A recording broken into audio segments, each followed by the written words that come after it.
Hello everyone and welcome to One Shot Onslaught. This week we're diving into Ted's time at Fantasy Nashville. So if you never listened to the show back in the old days before you could even listen to the show because it was just on YouTube and not even a podcast yet, Ted used to be a fighter and then Johnny in real life moved to Nashville. So he had to leave the show for a little bit before coming back. And when he came back, he wanted to be a bard instead. So instead of making a whole new character, he just turned Ted into a bard. And we said it was because Ted went away to Fantasy Nashville. Well, this is the story of that Fantasy Nashville trip and how Ted got his guitar. I want to say thank you to Dwayne of Lawful Stupid and Scott, Uncle Shane Saul from Lawful Stupid also. Dwayne for making the description of the city and Scott for pretty much writing this whole quest line. So definitely thank both of you guys. I want to remind everybody that we are on Twitter, Twitch, Instagram, Facebook, Patreon, Discord. If you want to hop in our Discord and play some D&D by text with us or just chat with us, you can go to bit.ly/oneshotdiscord. And if you're a fan of the show and you want to support it and help us keep things going, then we'd really appreciate it if you would consider stopping by our Patreon page at patreon.com/oneshotonslaught. Even $1 goes a long way, and there's tons of bonus content that you get from just that $1. And we'll be shouting out a couple of our patrons at the end of this episode. But that's enough of me talking. Let's find out all about Ted's trip to Fantasy Nashville.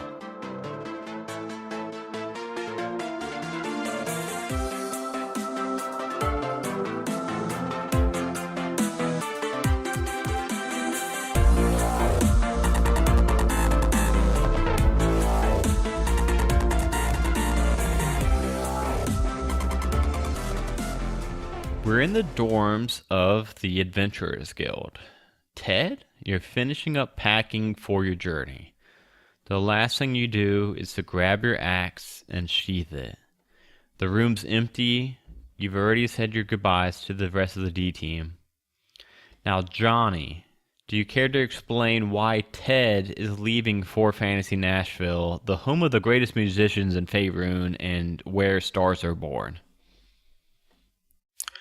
Because Ted felt like he had to find himself, man. He felt like something was off. Like there's something else he could do.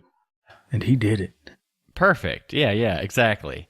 Like I said, you made your goodbyes, and it's time to make the long journey to Fantasy Nashville. And you set off on foot, heading west for the Sword Coast. You meet up with a caravan that happily, this is the second one I recorded tonight, so I'm a little bit more drunk than Lord Jon Snow's episode. They happily take you for the rest of the way to the coast in exchange for some added protection. You know, you're a level 6 fighter, man. You don't have to pay for a caravan to hire you on. That's right, man. Yeah, you'll just give them protection for it. You make it to the coast from this caravan. It takes you, about a 10-day. And from here, you board a ship, which, again, you don't have to pay passage for, but you just get this small room. It's like you think that's probably normally used for a broom closet, but it's free, and it gets you there. And after you break ground, it's a kind of a bit of a hike, but it's through a well-maintained road that's cutting through this thick forest. And after about 2 hours, it's nearly been 2 hours, you finally come across the crest of the hill, and it's kind of overlooking Fantasy Nashville. And after emerging from the tree line, you see the rolling hills and sparse trees of a spread out metropolis. The buildings are spread thin at first, but as your eyes crawl building by building towards the center, you see a large cluster of buildings. From the distance, you notice that there's more construction scaffolding than there is building on the horizon. And upon closer inspection, as you're kind of like walking towards this, you notice that there's violins mounted on the buildings and signs. It's signage promising success and fame. The townsfolk now that you've kind of broke upon the city gates, all wear these strange blue woven pants from this material that it's kind of strange to your eye, but you notice that it's got a lot more stitching than necessary for utility. And you feel the tension in the air. You feel the tension of broken dreams and bright lantern light filling the air. And you get the feeling that this town, while it's fun, should not be somewhere you stay too long. This strange music and clothing and this twang in the resident's voice, it's all foreboding. And like I said, you don't think you want to stay too long in this area. You're kind of walking through the streets and you see these various shops. You kind of have no direction, right? You've never been here. You don't know anything about this town necessarily, except for if you want to learn music, this is where you go. There is a building that looks like Batman in Nashville. And it's here also. It's called the Arcane Badonkadonk. You see the Hall of Legends, which is a bar. You see this big, massive stadium called the Brimstone. You see Boots and Scoots, the Boot Emporium.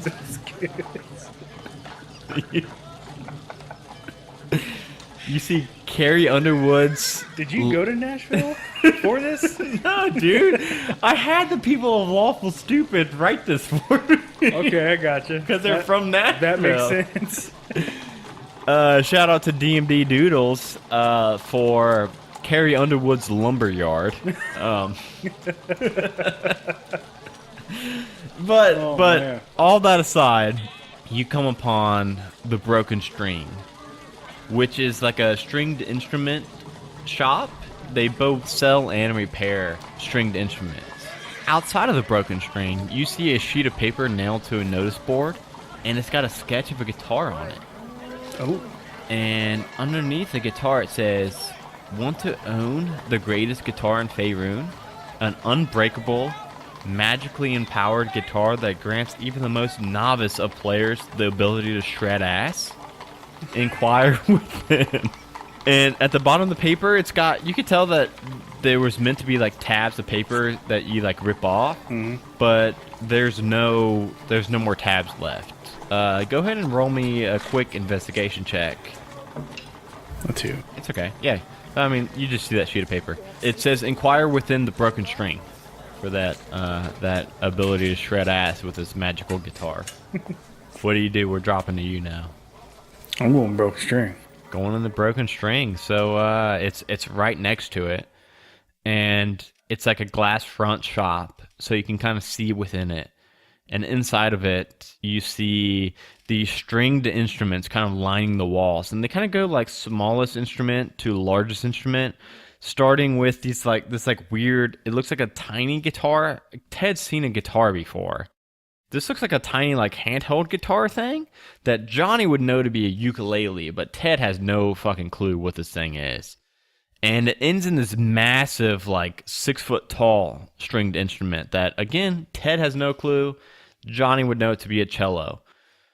Roll me another quick investigation as you're walking into this. 6. Yeah. Again, you don't notice anything special about these instruments other than what I've said, but as you walk into the building, you hear the bell ring.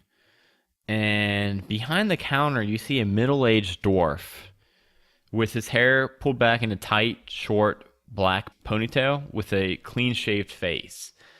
And he's got like this eyepiece on, and he's working on this like small metal plate that you think would probably fit on like one of the small instruments at the beginning, the ukulele. And as you enter and the bell rings, he looks up his work and says, "Appointment or walking?" And he looks up at you.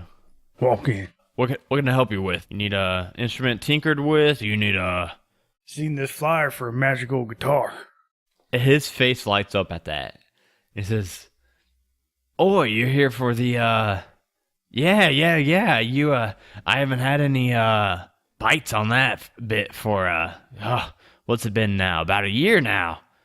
What Okay, so got a tidbit of some notes to let you know about. Just, liability issues, no lawsuits or anything like that coming my way.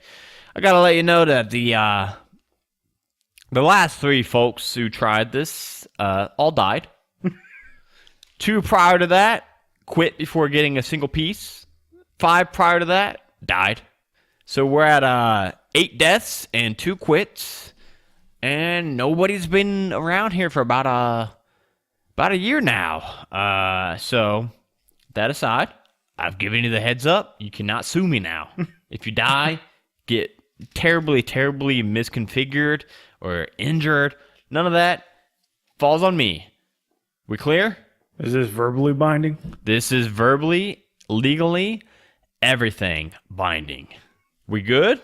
Sure. All right, so this is about how simple it is. Listen to me. You get me these materials, I'm going to make you the best guitar in all of Faerun. All I require from you is to go and spread the word of this guitar.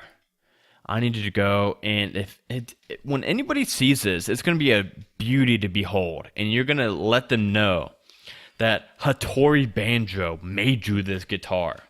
Are we clear? Is that good? Dealsies? Hattori Banjo. Hattori Banjo. Hey, nice to meet you. Can I get your name? Ted. Ted. Nice to meet you, my man. Yeah. So, Wait, what was your name? Hattori Banjo. You are correct, sir. How simple is that? You just Yeah, let's do it. Okay, so the thing is, I just want to be known as the greatest guitarist and luthierist known to man, spread all around Faerun. And I've got the plans, I've got the know-how, I've got everything I need to make this guitar, except for all the things I need to make this guitar. From you, what I'll need is, I need the heartstrings of a fire elemental. I need the cold steel of a comet. And I need a fallen branch from the Yggdrasil, the tree of life. Okay. With those 3 materials, I can make you the best. You don't even need to know. Do you know how to play the guitar? No. You don't even need to. This guitar just will grant you the ability to play, the ability to shred. You don't even need to have ever picked up a guitar before. Now, since you have never played before, I am going to give you this loaner. It's kind of a beater guitar. I'm not going to give you one of my best. I didn't even make this thing. I found it in the back alley, Nashville, Fantasy Nashville here. People just throw out their old instruments.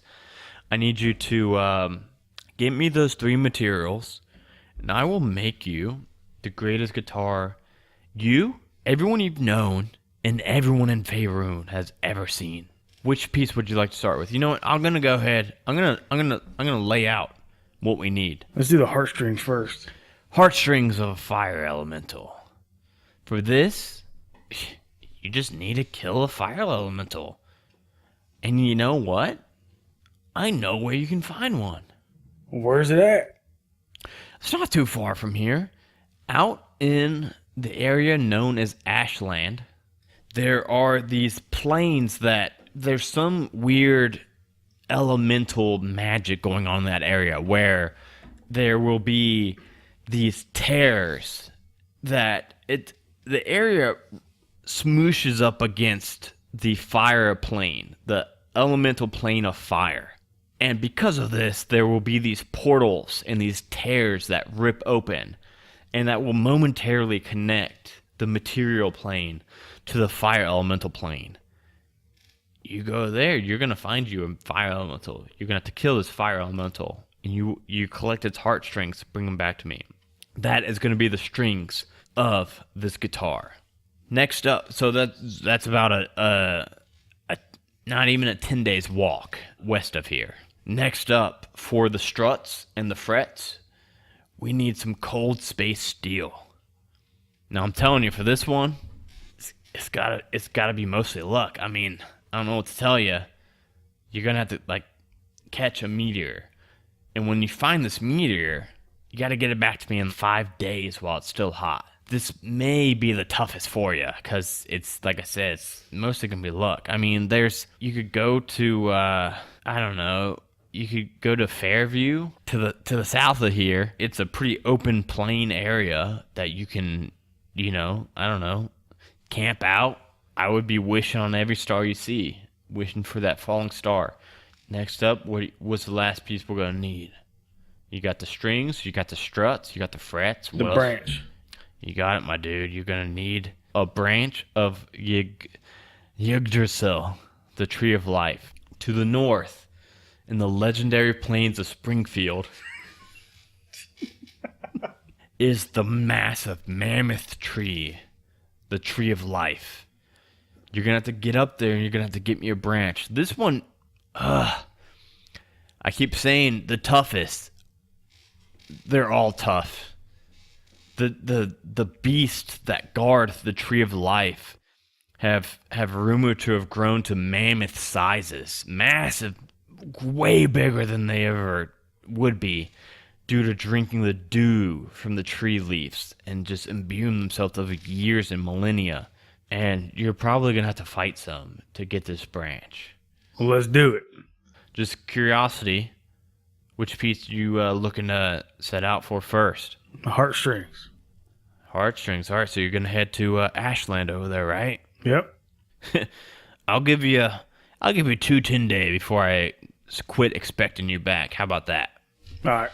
And you make your way through. So there's 4 gates in Fantasy Nashville. There's north, east, south, and west. And you make your way out of the west gate. And from there, you're heading to I forgot to tell you, but he told you where Ashland was, and he told you, more importantly, you will know when you're there because you will feel the heat. So to Ashland, it is indeed a bit of a hike. It takes you about 5 days on foot to get there, and on the 5th day, you feel that heat that Hattori spoke of. You've hit the end of the road and the end of any vegetation that you can see for miles. You don't see any portals just like opened up. So you think that you might have like set camp and kind of like waited out. Go ahead and roll me a perception check. See how many nights it's going to take you. 12. 12. Okay. Your first night of camping, you see it's just like a vast plain that you're in. No vegetation whatsoever in sight. So you can see like miles and miles on the horizon. And on that first night, you see maybe a mile in the distance. You see this red rip just in the air with these like heat waves kind of like emanating off of it. And you know that that's it. That is the portal that you were looking for. You got lucky and you found one on the first night. Walk towards it. Head straight for it. And as soon as you get to it, you can feel the heat pouring off this portal. You know that you can literally just walk into this. You're going to walk into it. I'm going to walk right into it. As you walk into this portal, you are assaulted by this heat. You don't think that you'd be able to stand in this place without your tiefling blood. The ground looks broken, and it looks like broken and cracked charcoal. There's no vegetation in sight other than these weird, like, black, twisted stumps sticking out of the ground. And perception check again for me real quick. 13. In the distance, about a mile away, you see this large clump of fire that seems to be, like, moving around from those strange, weird, black, twisted trees and, like, gobbling them up as it's passing around them. You think that is indeed a fire elemental. Can I sneak? Yeah, you can try sneaking. You don't need to sneak for a while because it's about a mile away. But as you get a little bit closer to it, then you start sneaking. Go ahead and roll me a stealth check. A 3. You get up to about 40 feet away from this thing, and you step upon one of these fallen branches of these charcoal trees, and it makes this loud, echoing crunch.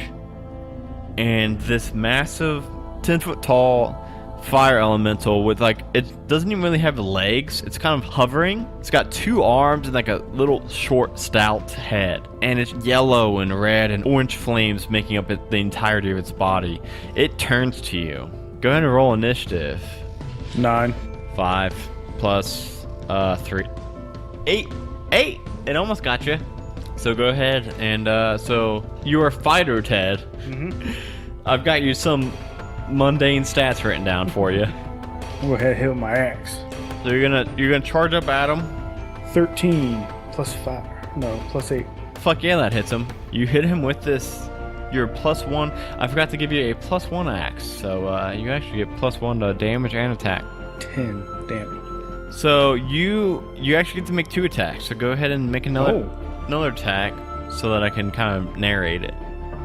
11. Okay, so you make these 2 swings. Your first attack like cuts through him like butter. It goes through him kind of diagonally, and you cut all the way through him, and you see like a chunk of the fire dissipate, and then he kind of like shrinks down a little bit to kind of form the gap that you caused. Your next attack, he like hovers and floats off to the left, and you just miss him. He is going to slam 2 fists at you. Okay, what was that? Does 14 hit you? I think you're pretty armored. Nope.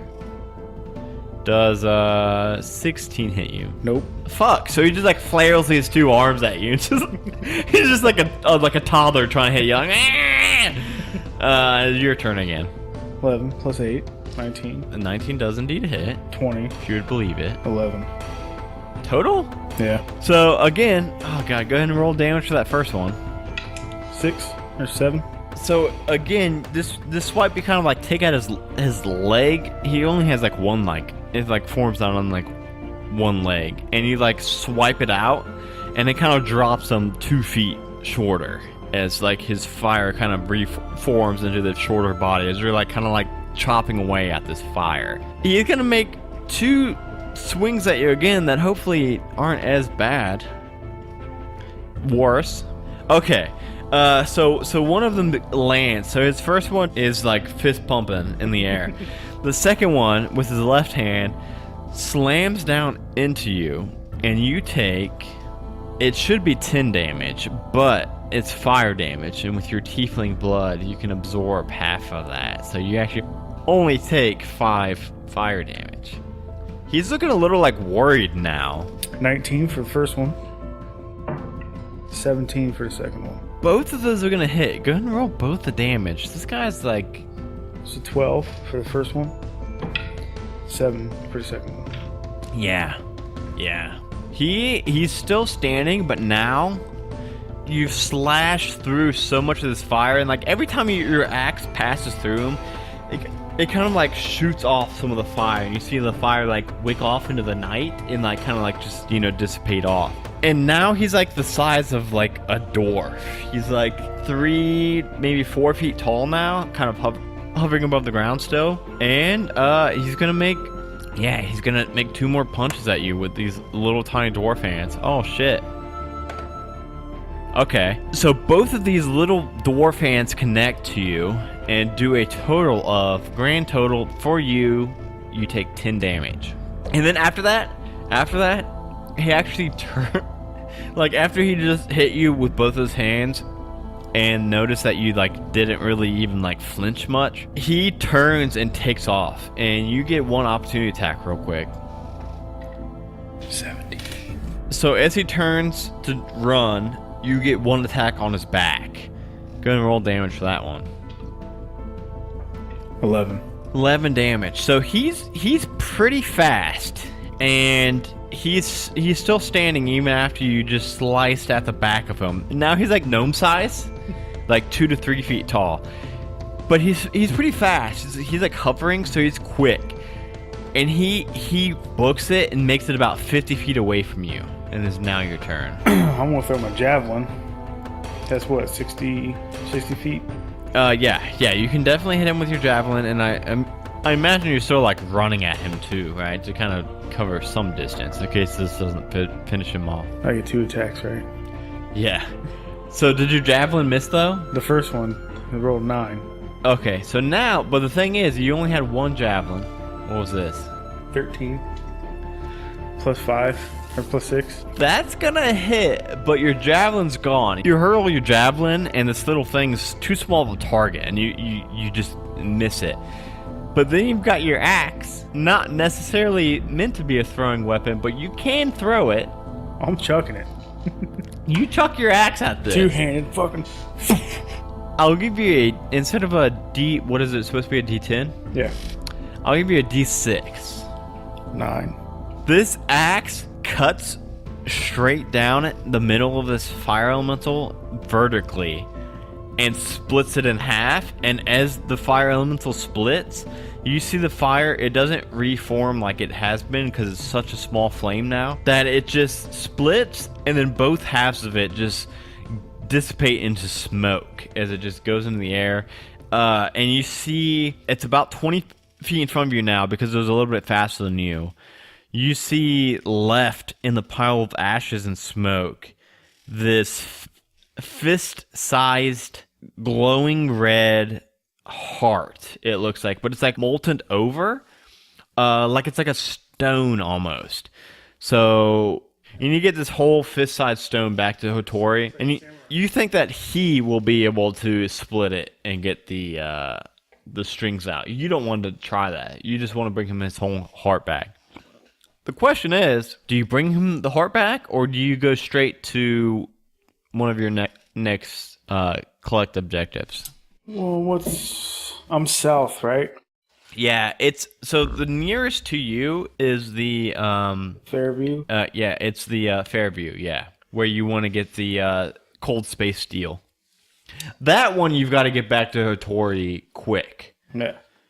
This heart you can get back whenever. I'll go to Fairview, do that, and then shoot back to Nashville, and then go to Springfield.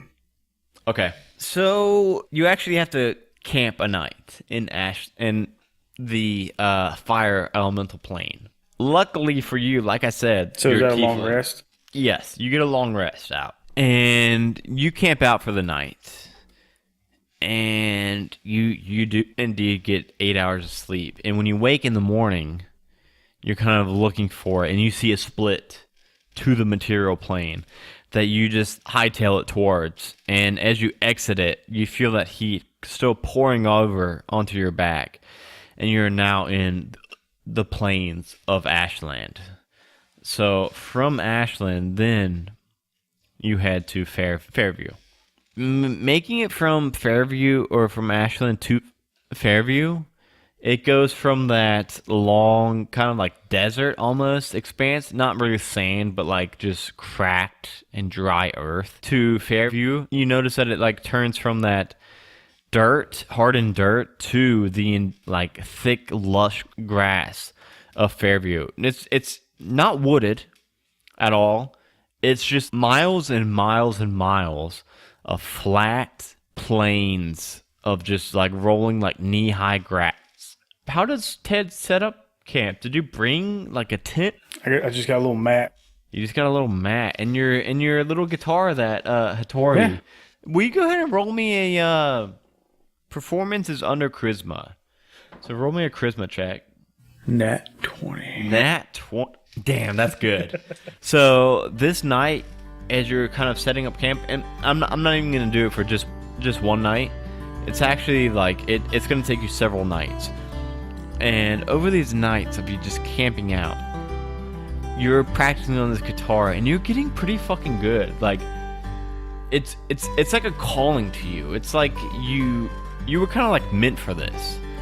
And you can tell by the fact that as you're hearing this music come out of this guitar, you can tell that it's good. It's not just you being biased. It's like it's good music that you're making from this cheap little guitar. And on the fifth night, go ahead and roll me a perception check.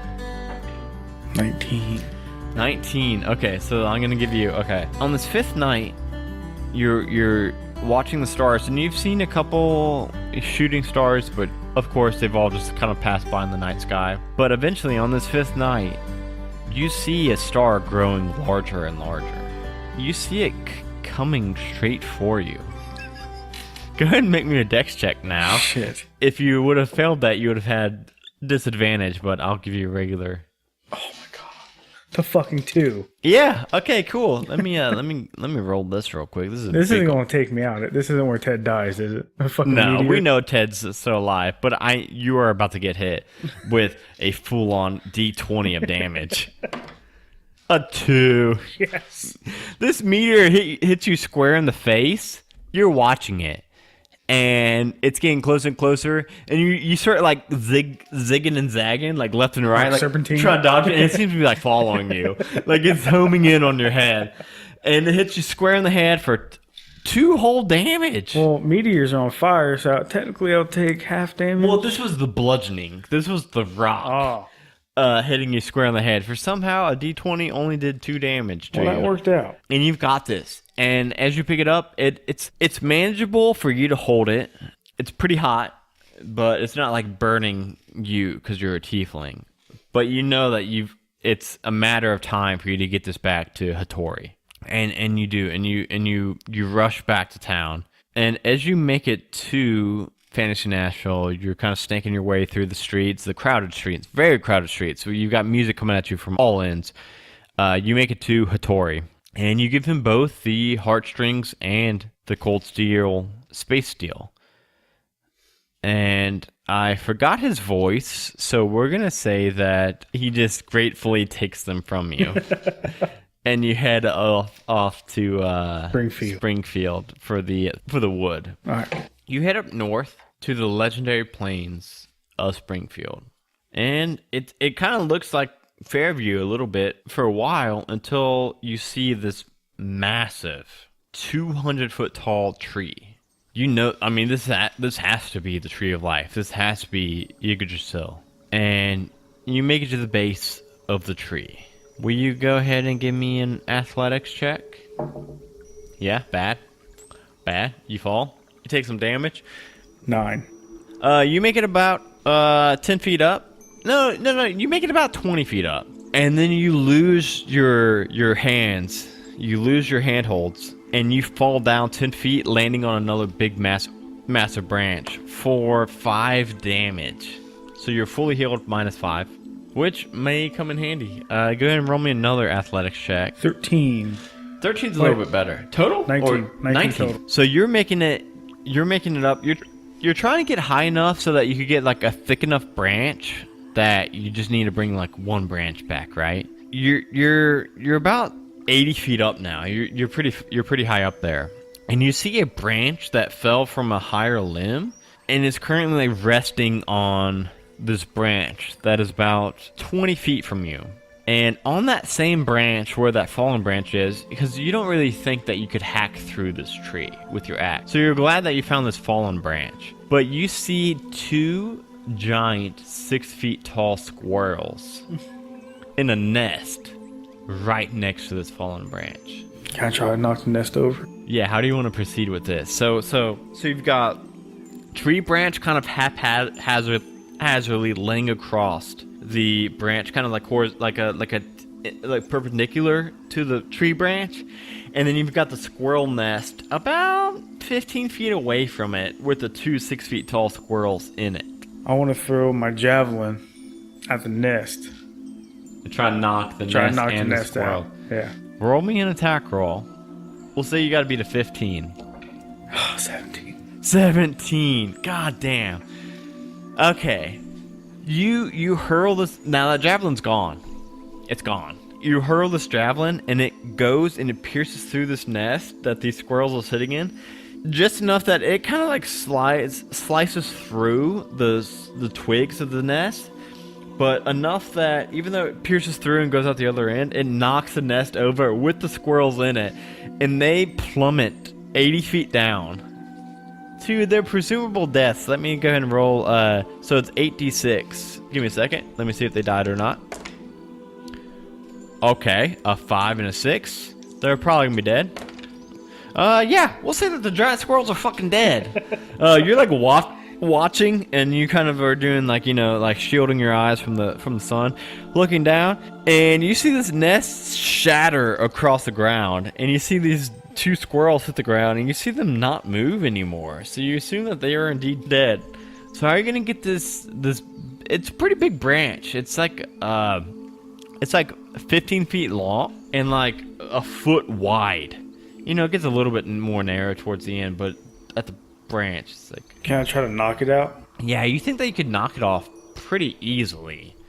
It's pretty close to where you are holding on to the tree. So you would just need to go and I won't even have you roll for it. You can go and like knock it over pretty easily and make it hit the ground. Now, you don't know how kind of fragile these branches are, but this branch just fell 80 feet. So you're crossing your fingers watching it. What kind of pack do I have? Whatever you want. What do you want? Explorer's pack. Okay, what do you want in there? Because that gives me 50 foot of rope. So I'm going to tie a rope onto it, tie a rope onto the other branch, knock it over, and then drop it the other 30 feet. You're tying these knots. Go ahead and roll me a sleight of hand, because that is what you're supposed to roll for knots. 12?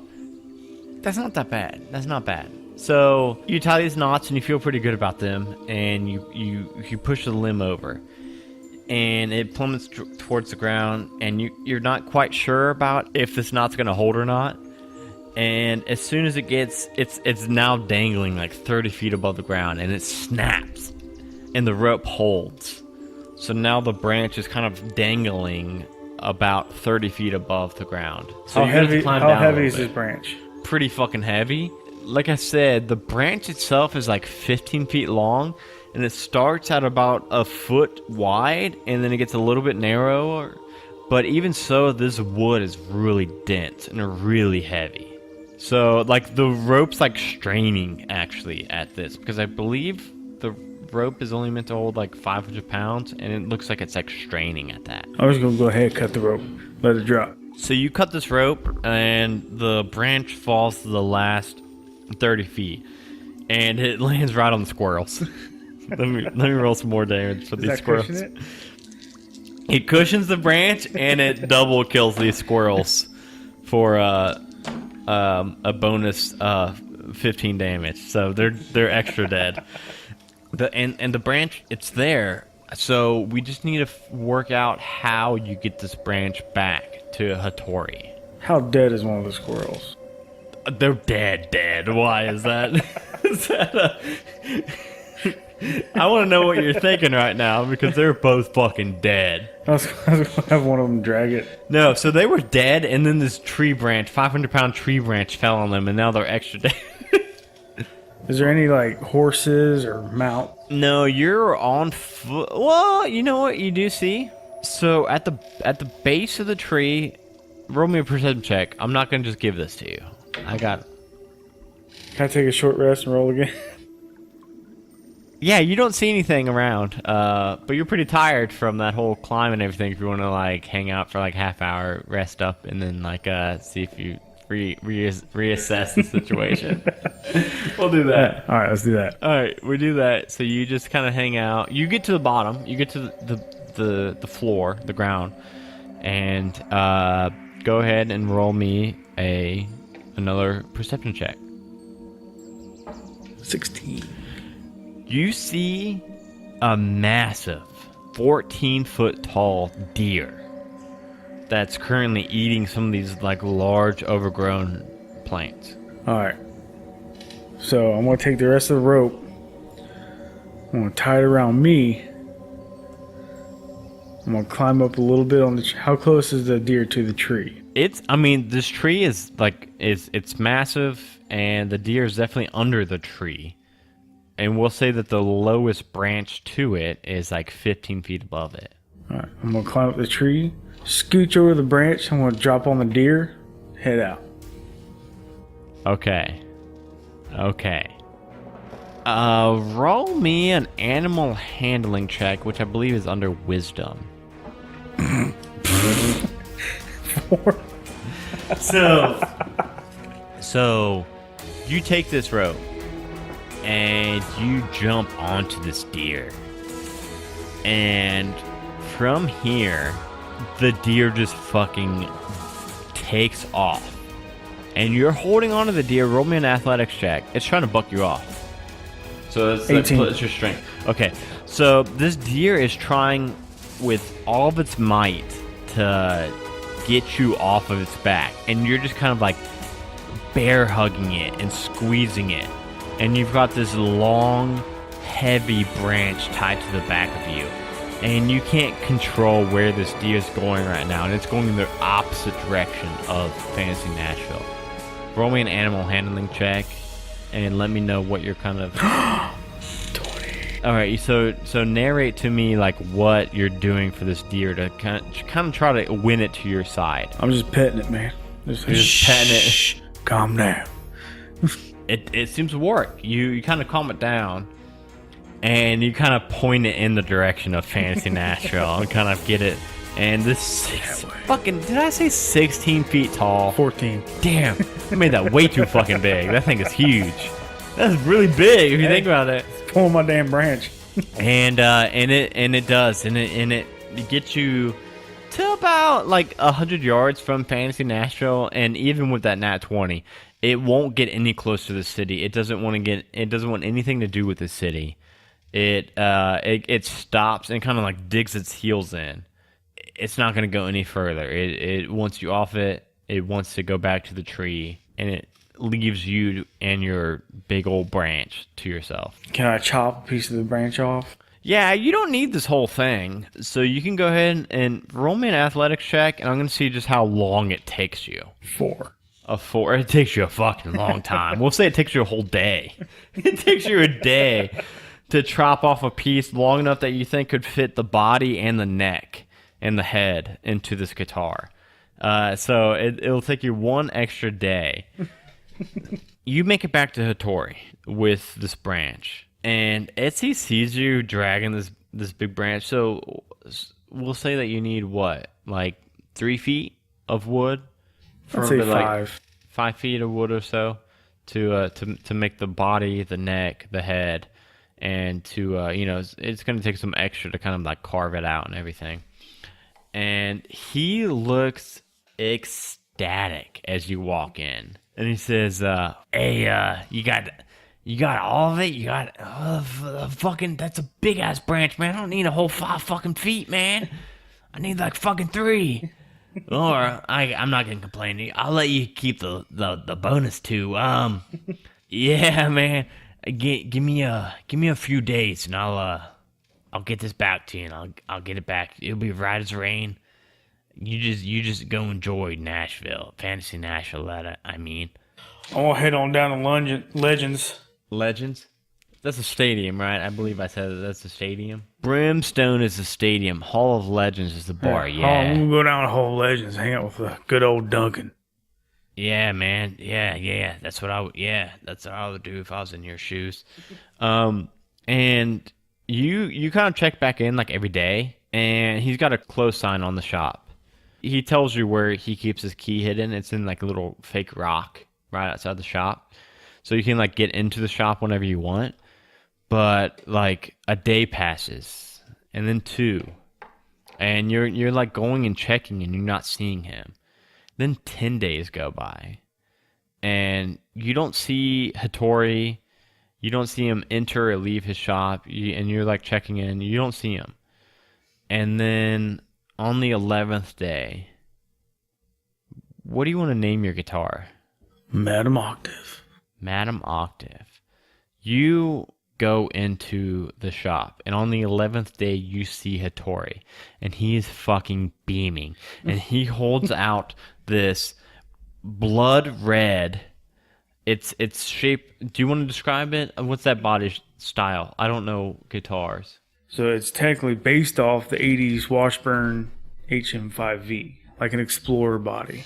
It's kind of like it's rounded at the bottom, kind of curves in, then curves back out. And it's got like those two points on it that are kind of jagged points, right? They're not like perfectly curved. They're like kind of like jagged, right? Mm-hmm. And they come into this point, and then it goes down, and then the body is blood red, and it's got this metal piece right on the frame of it, like stuck to it like the fretboard, and it's got these three like mufflers that stick out that have these jets of fire spewing from them whenever you strum the strings on it.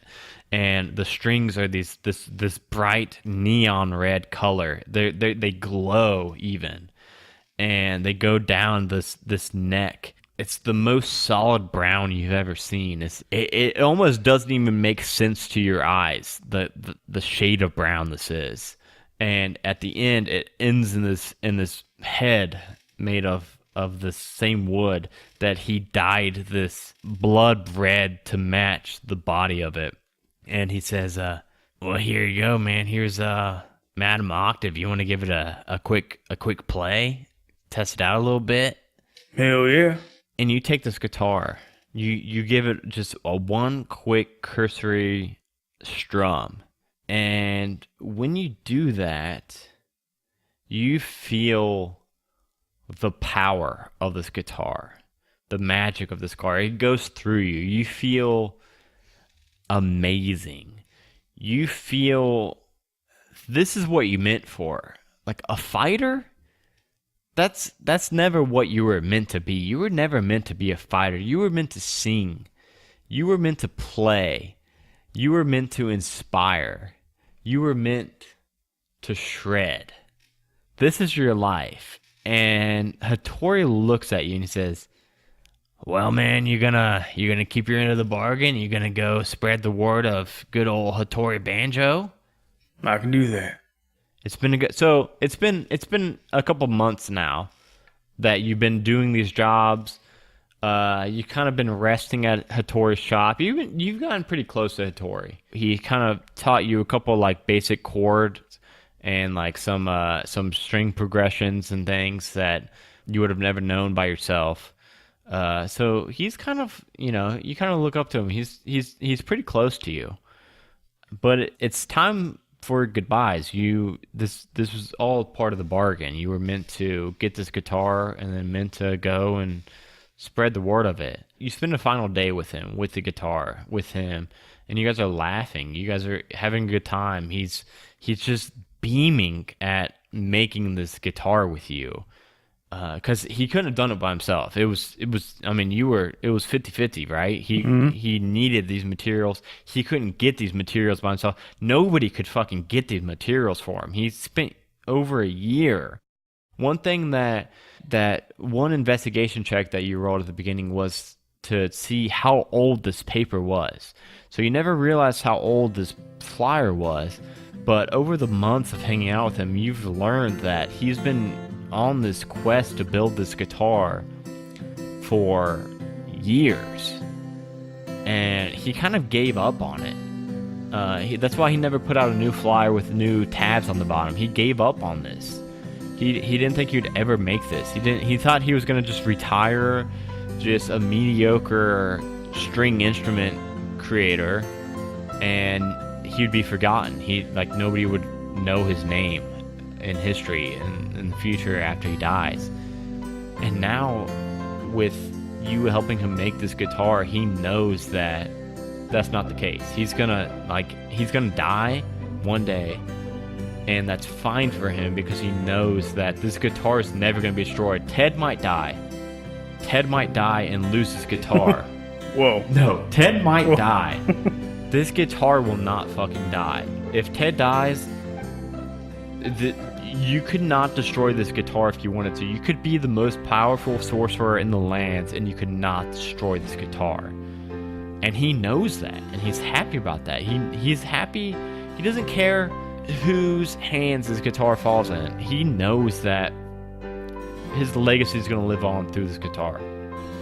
And the last day you spend with him it's happy, it's good. But the next day does, like all other days, it comes, and it's time to say goodbye. The next morning as you wake up, you come down to the shop, and you're all packed. You packed kind of light for this journey. You've got your axe, not your guitar. Your actual axe, not your guitar axe. Not Madam Octave, and you've got like the stuff you're wearing. You've got like a little satchel for like your rations and stuff. As you come downstairs, he says, "Was it? I guess it's time, huh?" time already? Yeah, I reckon. You're gonna spread the word. You're gonna let everybody know about good old Hattori Banjo, right? Absolutely. I want you to know, man. I can't tell you. I mean, you probably think you're getting a bargain, getting this free guitar. But honestly, man, I want to thank you. I think I got the bargain. I think I got the good end of the deal. Just to be able to make this, and now you pretty much immortalized me, and I want to thank you for that. Now, I know you're not good at goodbyes. I'm not good at goodbyes. Neither of us are the touchy-feely kind of guys. I'm just going to say, good luck. Make sure you treat her good. And, anybody that asks you about it, just make sure you let them know Hattori Banjo from Fantasy Nashville, from the Broken String, is the one that made Madam Octave. Will do. And with not another word from either of you, you sling over your satchel. You don't even, like your axe, you sheath it on your hip. But Madam Octave, you keep that in your hands the whole way back to Raven's Point. And the way back, you make it, you take the ship, you sail the seas, you take caravans from Faerun across the land until they split from you, and then you finish the journey on foot, and you're camping under starlight, and the whole way you're practicing on Madam Octave, and you're getting better and better. And like I said, you did do very well with the guitar, with that starter guitar, without any experience, any practice. But with Madam Octave, it's not even like comparable. It's like a completely different feeling and experience. You don't even have to think about the chords you're playing. You don't have to think about the notes you're playing. It just comes naturally. If you want to play the sound of the tree leaves, you can play that. You can play the sound of the wind going through the trees. I mean, without even thinking about it. You don't have to like think of these songs. You don't even have to like write songs. You can just think, hey, I want to sing this sad song, and you can just start playing, and it'll play a sad song that perfectly suits the mood you want to play. This guitar is your best friend, except for your friends back at Raven's Point that you now see in the distance from this journey back.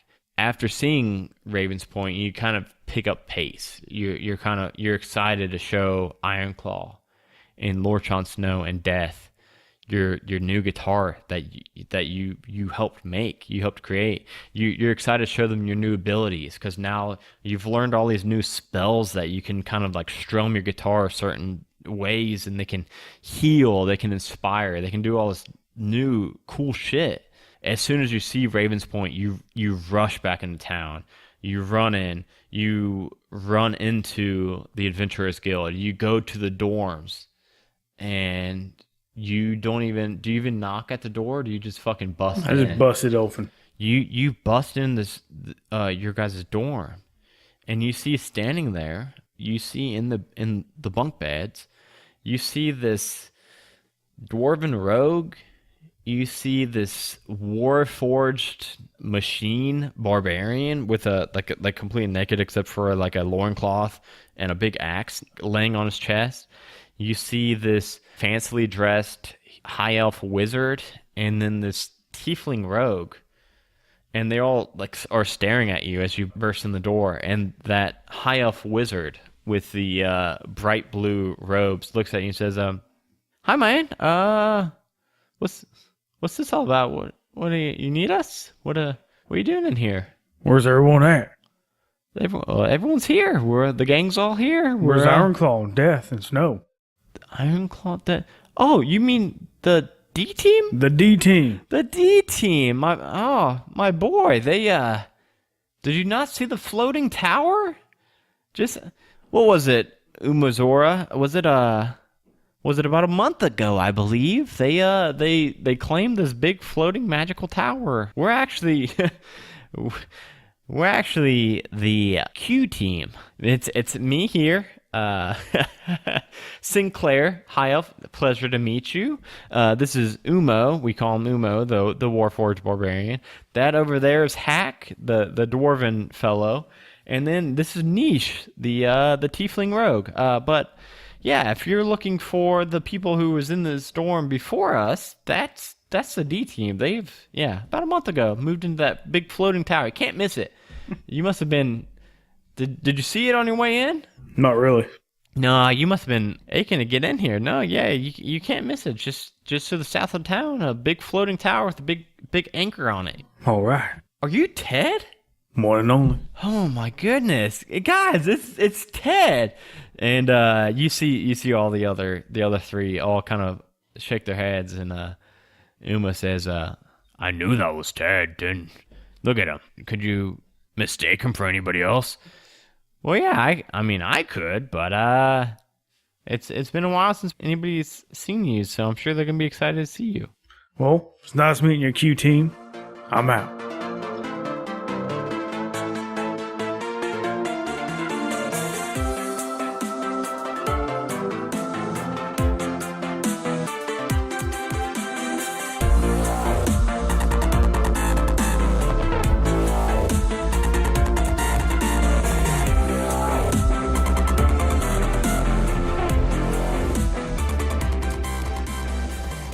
Hey everyone, I wanted to spotlight a couple of our patrons real quick. Danny Matthews, Theresa Strand, I think that's how you pronounce your name, and Matthew Guthrie. Thank you all so much for your support of the show. Your patronage goes a long, long way, and we really appreciate it, you all. Also, I wanted to give another shout out to Tabletop Audio, which was some more background music for this one, including the whole tree scene and some town effects and some camping effects. So definitely go check out Tabletop Audio if you need any background music for your home games.